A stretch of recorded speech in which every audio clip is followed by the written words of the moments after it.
ഇടിമിന്നൽ കൊണ്ടുണ്ടാവുന്ന പ്രൊട്ടക്ഷനെ പറ്റി നമ്മൾ പറഞ്ഞു. ഈ വീടിനകത്തുള്ള ഉപകരണങ്ങൾ കത്തിപ്പോകുന്നതും ഈ ഒരു പ്രശ്നം കൊണ്ടാണോ? അതിനുള്ള സൊല്യൂഷൻ ഇത് തന്നെയാണോ?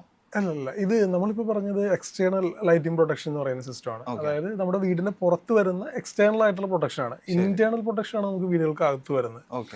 സ്വിച്ചിങ് സർജ് എന്ന് പറയുന്ന ഒരു സർജ് കയറി വരാം. ഇപ്പോൾ നമ്മുടെ വീടിനടുത്തുള്ള അല്ലെങ്കിൽ ബിൽഡിങ്ങിനടുത്തുള്ള ഒരു വലിയൊരു ഹെവി എക്യുപ്മെന്റ് വർക്ക് ചെയ്യുന്ന ഒരു സ്ഥലമാണെന്നുണ്ടെങ്കിൽ അത് സ്വിച്ച് ഓൺ ഓഫ് ചെയ്യുന്ന സമയത്ത് അല്ലെങ്കിൽ എന്തെങ്കിലും ഫ്ലക്ച്വേഷൻ ഉള്ള സമയത്ത് KCBയുടെ ലൈൻ ത്രൂ കയറി വരാവുന്ന സർജുകൾ, ഇതൊക്കെ ഉള്ള പ്രൊട്ടക്ഷൻ വേണ്ടിയിട്ടാണ് SPD വെക്കുന്നത്.